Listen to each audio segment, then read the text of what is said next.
What's good, YouTube? It's your boy P Money. So the Blazers finally get back into the winning column like they normally always do. And they get a big performance out of Carmelo Anthony, who ends up passing the great Hall of Fame Alex English for 18th all time on the scoring list with 25,615 points. And his 25-point effort tonight in only 30 minutes paced the Blazers tonight in a blowout. The Blazers needed this as a team, and he was just cooking right from the get-go. In that first quarter, I missed most of the quarter, but he ended up finishing with 12 points, and then Dame was mostly feeding him in that quarter. I think he had 5 assists or 4 assists in that first quarter, but he had no points. And it was just good to see that a guy the caliber of Carmelo Anthony have a game like this. I know it's the Bulls, and people are going to say they don't guard anybody, this, that, and the third, but this is the type of game that you need coming back whenever it is a team like the Bulls to get into a rhythm. Him being off for a year, I've seen some games where he was missing shots that were wide open, and it's just because he's not in his rhythm yet. And tonight may have been that time for him to get into that rhythm to where he can consistently drop 20 points on you. You know what I mean? Like, yes, he doesn't have the same explosion, but he still can get past people because he's just got a lot of moves around the basket. He's still a good post player. Still got that nice little spin move.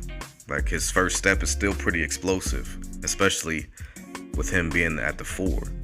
You know what I mean? Like, he's gonna get some matchup issues, and Larry Markkinen was the one tasked to guard Melo, and he couldn't do that today. In that second quarter, though, Dame, CJ, Hassan Whiteside, Hood, and Scal, they all start coming alive in that second quarter, and they end up using 35-point quarter to go up 62-54 at halftime. The Blazers at halftime, they were shooting 49% from the field, and they were going 31% from 3. They also had 30 rebounds, and 9 of those offensive, and they were plus 10 in the rebounding category at halftime. And just having Whiteside out there gobbling up the boards, and even if he didn't get the board, just him out there, fighting for boards. And his effort was huge, in my opinion. Blazers actually had 14 free throw attempts at halftime. They had 12 assists and 6 turnovers.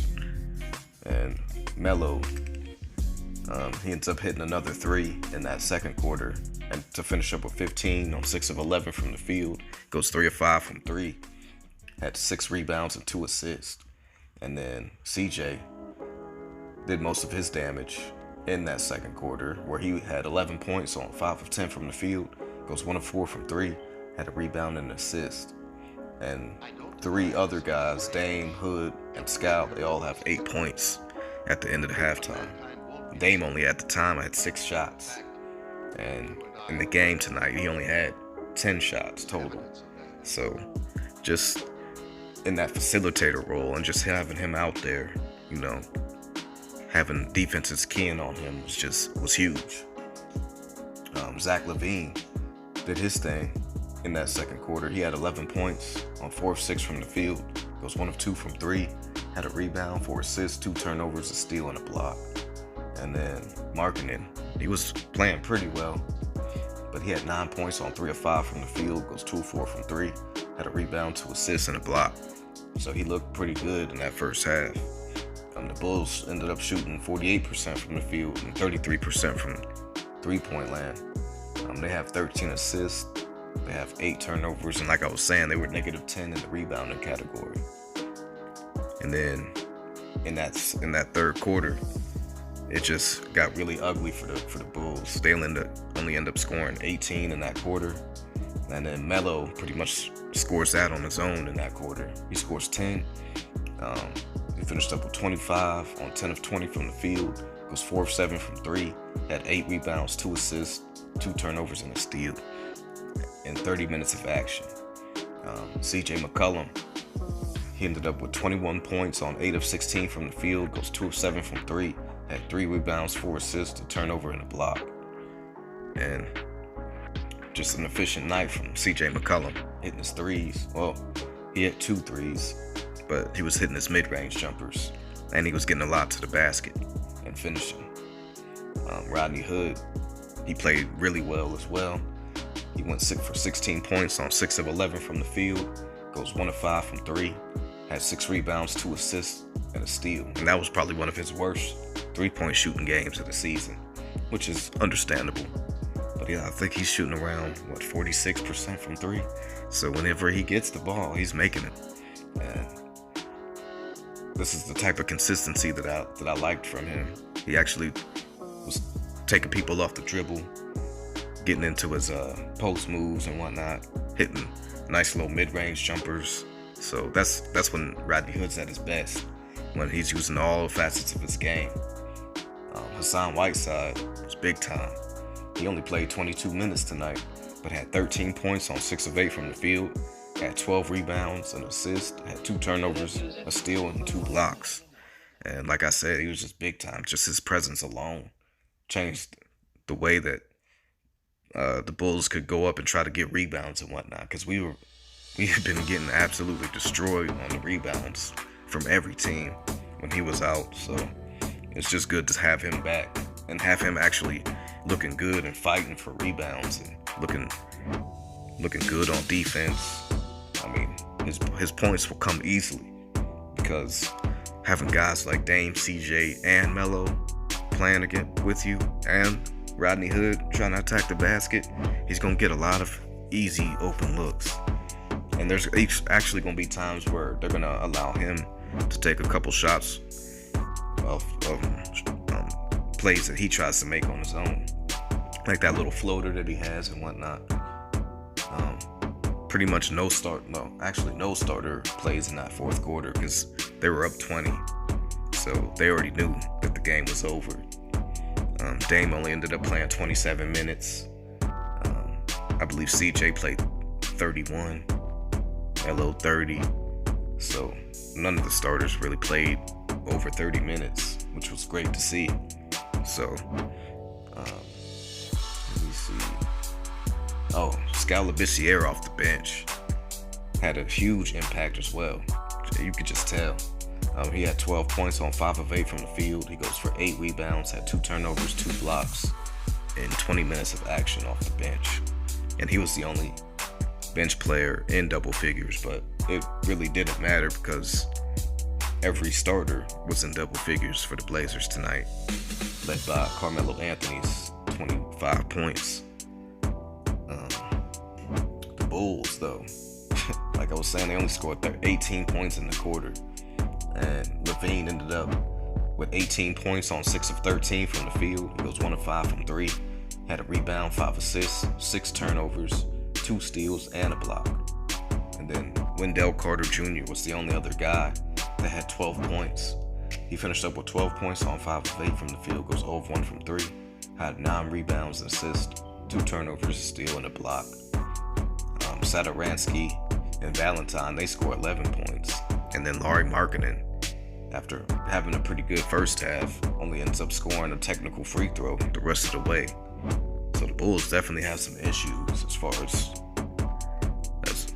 like scoring options and whatnot. They don't really have anybody other than LaVine that's really, really consistent. You know what I mean? Like, you could tell, like, they take a lot of threes, and I could see why Boylan's kind of on the hot seat. They don't really play great defense either. It's not that, like, they missed a lot of assignments, and that's also to having a lot of younger players and whatnot. But that's no excuse. I can see why Boylan is definitely on that hot seat. And like I was saying, Melo ends up passing Alex English for 18th all time on the NBA scoring list. And then I saw this post on Twitter from a guy named Sean Highkin, and it just pissed me off pretty bad, because like, this is supposed to be one of those types of accomplishments that, you know, it's about the player. But this dude was so quick to put in another, like, oh, so I'm just gonna quote exactly what he said. So he says in his first comment that Carmelo Anthony becomes the 18th all-time leader in scoring, and then he says afterwards, only 14,772 away from passing Kareem Abdul-Jabbar. Just hatred, man. Like, salty dudes like this. And he probably thought, like, oh, nobody's gonna say anything about this. Like, it's not really making fun of him. But actually it is. You know what I mean? Like, you're trying to disrespect him on something that's supposed to be a very historic night. It's not about him passing Kareem. He's not even close to Kareem. So the fact that you have to bring that up just shows your hatred. You know what I'm saying? So, Sean Highkin, get that hate out your blood, son. It's not that serious. You know what I'm saying? Carmelo's still an all-time great, no matter how you look at it, no matter what you say or do. Nothing you can say or do can change that fact. And he had a historic night tonight. So, give him his props. You know what I'm saying? Stop hating. And then, like I said, Melo proved tonight, and has been proven, that he would be an asset on any of these teams right now that have injuries. Like, the Lakers could have used Melo for sure. Let's see, the Nets, when they were acting like they were trying to have him on the team, they were letting him practice with them, only just to let him stay on the streets, which was BS. And now look at the Nets now. You know what I'm saying? Dame and CJ have been wanting Melo for years. You know what I mean? And you know, Dame did say like he's not gonna come to the team earlier in the off season and whatnot, but that was because he felt like the team was set. You know what I mean? Like, who's gonna go into a season thinking, oh, well, we're gonna have injuries to all of our bigs? Like, nobody's thinking that. Like, you know that Nurkic is out, and you know that Powell's out with the foot injury coming in, but you don't think Zach Collins is gonna get hurt. You don't think Hassan Whiteside is gonna be hurt for a lot of games. You don't think that you're gonna have to rely on Anthony Tolliver to be your starting center. Nobody's thinking. I didn't think that Anthony Tolliver would be even playing much in this season. I thought he would be like a guy that comes in, you know, based off a matchup. Oh, you might need a quick three, drop a play to where like Dame or CJ attacks, and then Anthony Tolliver's wide open on the corner or at the top of the key, something like that. Like one possession, and then they sit his ass back down. You know what I mean? That's what I was thinking. But no, Anthony Tolliver's been actually playing big minutes for the Blazers this season due to injuries. So Melo was a must for us. Even though I wanted Melo, I've been wanting Melo for years to come over to the Blazers. And we got him now. So only the Blazers can say that they righted a wrong that they made in the past as well. No other team can say that. What I saw from Dame, he looked much better in terms of health. Like, his explosion looked better. His shots that he was taking, he looked like he was getting at his normal lift. I saw the nice little fadeaway mid-range jumper that he had in the third quarter. It was, yeah, in the third quarter. It just looks like he's in a much better place in terms of like dealing with the injury, and pain must have subsided substantially since that Cavs game. Because in the Cavs game, he looked really, really, really stiff, in my opinion. But he still gave it a go, and I respect that from your leader. You know what I mean? Like, you know the team isn't playing well. We're down to Anthony Tolliver as our starting center. And that's why I didn't even want to talk about that game, because Tolliver was getting his ass handed to him by Tristan Kardashian Thompson, man. It's just crazy. I think he finished up with 25 and 9 or something like that. It was just, it killed me. But Blazers are back in that winning column. And Whiteside and Scalabrine, just their effort for fighting for rebounds. They both got 8 shots tonight, and they both shot efficiently with those shots. So I just liked how they used both big men tonight. And going forward, I do like the Blazers' chances, man. Like, I know they're only 6-12, but I just like how they played tonight. They ended up finishing with 23 assists on 46 made baskets. So half their possessions, or half their made field goals, ended it with an assist. And we also were plus 18 on the rebounds and plus 5 in offensive rebounds. So it's just all around, just better effort from everyone. The starters look great. Everyone looked great. And then Hazonia, he ended up only playing 6 minutes tonight, but him just being on the bench and learning the plays and whatnot, it's just going to help him a lot, because I don't think he really understands the system, both on the defensive end or the offensive end yet. So I do hope that he can get it turned around so he can try and contribute to the team, because I think his skill set is something that we could use later on in the season. But he just got to understand the playbook better, in my opinion. I don't think he's there yet, and I think he understands that as well, because I don't see him like pouting about what's happening right now. I just see him in there working, and I respect that from him. And I hope that he can turn that around so we can use the skill set that he has, because I think he's a valuable piece to this Blazers team. But this is your boy P Money. Make sure you guys like, comment, share, and subscribe. Shouts out to the entire LDBC. Shouts out to all my supporters. I appreciate each and every one of y'all. And I'm off this.